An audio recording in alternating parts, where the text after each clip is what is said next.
याद है आपको, एक हफ्ते का वक्त गुजर चुका है जब संसद के अंदर यह शब्द गूंजे थे, आतंकवादी, उग्रवादी, मुल्ला और दो ऐसे और शब्द जिन्हें कम से कम मैं अपने मुंह से नहीं दोहरा सकता। रमेश बिधूड़ी ने बीएसपी सांसद दानिश अली के बारे में इन शब्दों का इस्तेमाल किया था। एक हफ्ता गुजर चुका है दोस्तों, और इस एक हफ्ते में रमेश बिधूड़ी ने अपने इन शब्दों के लिए माफी तक नहीं मांगी है। माफी तक नहीं मांगी है दोस्तों। याद कीजिए, एक हफ्ते पहले जब यह घटनाक्रम हुआ था तब जेपी नड्डा ने इन्हें कारण बताओ नोटिस भेजा था। मैं आपसे सवाल पूछना चाहता हूं, एक हफ्ता गुजर चुका, क्या हुआ इस मुद्दे को लेकर? क्या जेपी नड्डा ने उन पर कोई अनुशासनात्मक कार्रवाई की?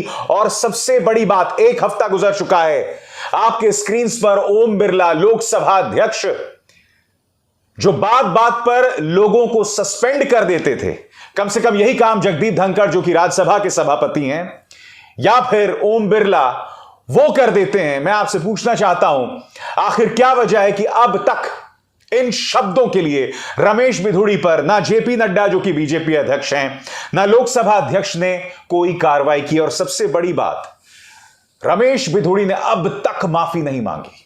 सबसे बड़ी बात, रमेश बिधूड़ी पर कार्रवाई तो बहुत दूर की बात है। क्या आप जानते हैं कि राजस्थान में रमेश बिधूड़ी को सचिन पायलट के क्षेत्र का जिम्मा दिया गया है? जी हां, टोंक, जहां से सचिन पायलट आते हैं, उस क्षेत्र का जिम्मा रमेश बिधूड़ी को दिया गया है। भाजपा को लगता है कि उनकी मौजूदगी से उन्हें गुज्जर वोट मिलेगा। यह शर्म की बात नहीं तो आखिर क्या है? मैं आपको दो तस्वीरें दिखाना चाहता हूं दोस्तों। प्रधानमंत्री नरेंद्र मोदी जो हैं, एक जगह पर गए थे, वो किसी वैज्ञानिक से बात कर रहे थे, और तब उन्हें इस बात का अंदाजा हुआ कि उनके और कैमरे के बीच में एक आदमी खड़ा हुआ है।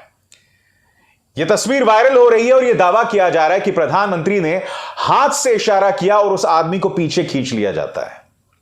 यह दावा किया जा रहा है। मेरे पास इस दावे की पुष्टि के लिए कोई प्रमाण नहीं है, मगर मैं आपसे सवाल पूछना चाहता हूं, अगर प्रधानमंत्री नरेंद्र मोदी एक हाथ के इशारे से एक आदमी को अपने और कैमरे के बीच में से हटा सकते हैं, जब प्रधानमंत्री नरेंद्र मोदी अपने ट्विटर हैंडल पर वहीदा रहमान को दादा साहब फाल्के पुरस्कार मिलने पर बधाई दे सकते हैं, तो प्रधानमंत्री अब तक आप इस मुद्दे पर खामोश क्यों हैं?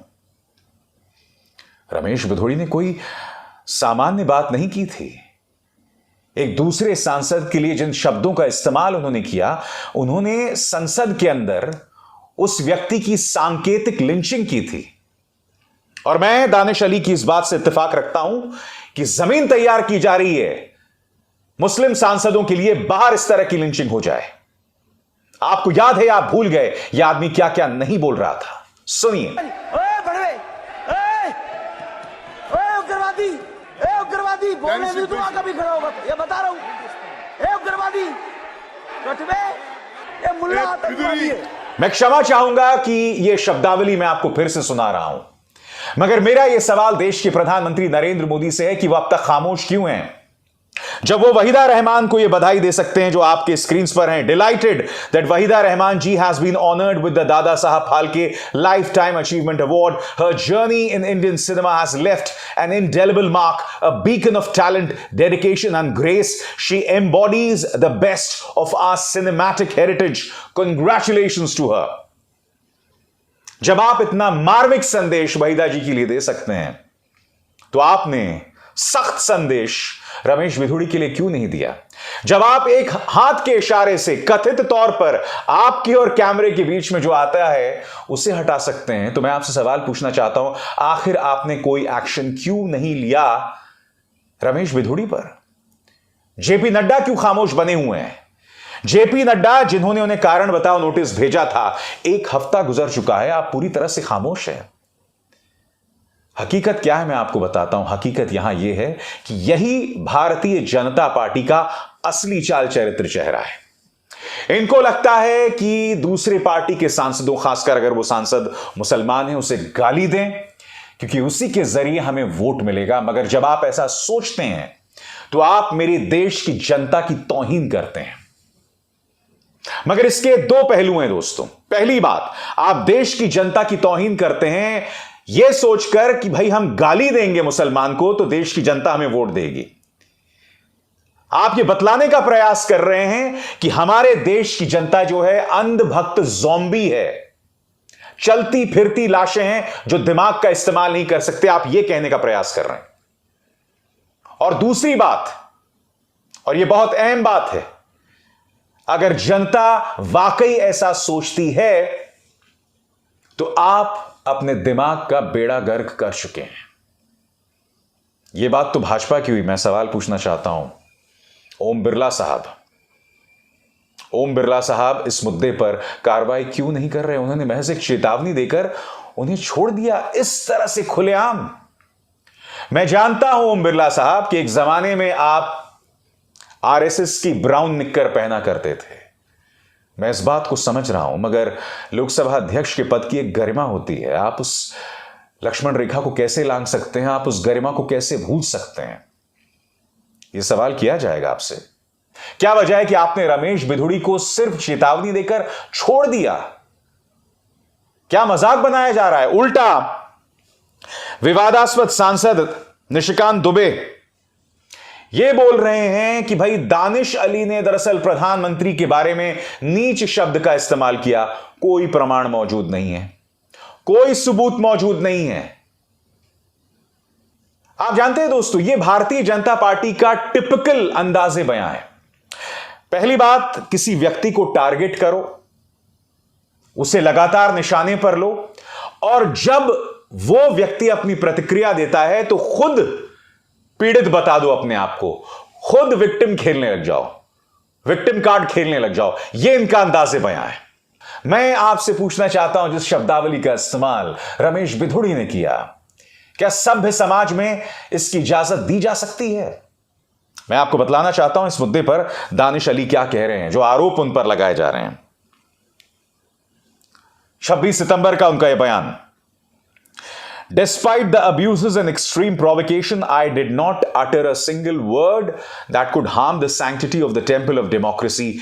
Even I did not repeat what Mr. Ramesh Bidhudi said about me and my community. In spite of it, BJP is trying its best to create a false narrative. अगर मैं इसका हिंदी में अनुवाद करूं तो कुंवर दानिश अली कह रहे हैं कि गाली गलौज के बावजूद, भड़काने के बावजूद मैंने एक भी ऐसा शब्द नहीं कहा जिससे संसद की गरिमा आहत हो सकती है, लोकतंत्र का यह मंदिर आहत हो सकता है। रमेश बिधूड़ी ने मेरे और मेरे कौम के बारे में जो भी कहा हो, मगर मैंने उन शब्दों को नहीं दोहराया। बावजूद इसके भारतीय जनता पार्टी मेरे खिलाफ एक झूठा नैरेटिव, एक झूठा संवाद, एक झूठी सोच पैदा कर रही है। यह सवाल किया जाना चाहिए कि गाली गलौज से भाजपा का इतना करीबी नाता क्यों हो गया है? प्रधानमंत्री की खामोशी, जेपी नड्डा की निरंकुशता, कोई एक्शन नहीं लिया जा रहा है। उल्टा आपके सामने रवि किशन हैं, आपके सामने निशिकांत दुबे जैसे सांसद हैं, जिनकी जिंदगी में कायराना शब्द जो है वो जोड़ना बहुत जरूरी हो जाता है। ये वो व्यक्ति है जो संसद में खड़े होकर महिला पत्रकारों पर निशाना साधता है। इसमें इतनी भी हिम्मत नहीं है कि उन्हीं आरोपों को बाहर आके दोहरा दे, क्योंकि वो जानता है कि अगर इस तरह की झूठी बातें वो संसद के बाहर कहेगा तो उसके लिए कितनी बड़ी मुश्किल हो जाएगी। ऐसे कायर सांसद हैं, ऐसे लोग हैं जो संवाद नहीं करना चाहते, जो सिर्फ गाली गलौज करना जानते हैं। क्यों, मैं समझना चाहता हूं। क्या वजह है कि आप संवाद नहीं कर सकते? क्या आपके पास अपनी सोच नहीं है? क्या आपके पास विचारधारा नहीं है? क्या आप गाली गलौज के सहारे ही अपनी विचारधारा को आगे बढ़ाते हैं? यह कैसी विचारधारा है जो झूठ के सहारे चले, अफवाहों के सहारे चले, गाली गलौज के सहारे चले? अरे प्रधानमंत्री, आप कम से कम वही कह देते जो आपने सांसद प्रज्ञा के बारे में कहा था। कम से कम यही कह देते कि मैं दिल से रमेश बिधूड़ी को माफ नहीं कर पाऊंगा। याद है कि नहीं आपको, जब सांसद प्रज्ञा ने महात्मा गांधी के बारे में अनाप शनाप कहा था, शहीदों का अपमान किया था और गोडसे को मसीहा भगवान बताया था, तब आपको याद है ना प्रधानमंत्री ने 2019 के चुनावों से पहले क्या कहा था कि मैं दिल से उन्हें माफ नहीं कर पाऊंगा। अब 4 साल गुजर चुके हैं, वो दिल कहां गया मैं नहीं जानता हूं। हां, हर हफ्ते आपके मन की बात हमें जरूर सुननी पड़ती है। कम से कम बिधुड़ी को अपने पास बुलाकर बोलना चाहिए था ना। मगर आप, हकीकत यह है, उसमें भी राजनीति ढूंढ रहे हैं। रमेश बिधुड़ी की जो पृष्ठभूमि है वो गुज्जर समुदाय की है। इन्हें लग रहा है कि बढ़ावा देकर और उस पर कोई एक्शन ना लेकर हम उस वोट को एक मुश्त कर लेंगे, उसे अपने कब्जे में कर लेंगे। मगर मैं आपसे सवाल पूछना चाहता हूं, हमारा जो गुज्जर समुदाय है वो एक बहुत ही मेहनती समुदाय है, मेहनतकश लोग हैं, ईमानदार लोग हैं। मैं आपसे सवाल पूछना चाहता हूं, आप इस तरह से उनके बारे में सोच रखकर कहीं ना कहीं उनका अपमान कर रहे हैं कि वो इस तरह की भाषा को बढ़ावा देंगे। मेरा लगातार इस समुदाय से राब्ता होता रहता है, मैं बात करते रहता हूं, मैं फील्ड में जाता हूं जब भी, तो उनसे मेरी मुलाकात होती रहती है। मेहनतकश लोग हैं और आप उनके बारे में यह सोचते हैं, आपको लगता है कि गाली गलौज करेंगे तो आपको इनका वोट मिल जाएगा।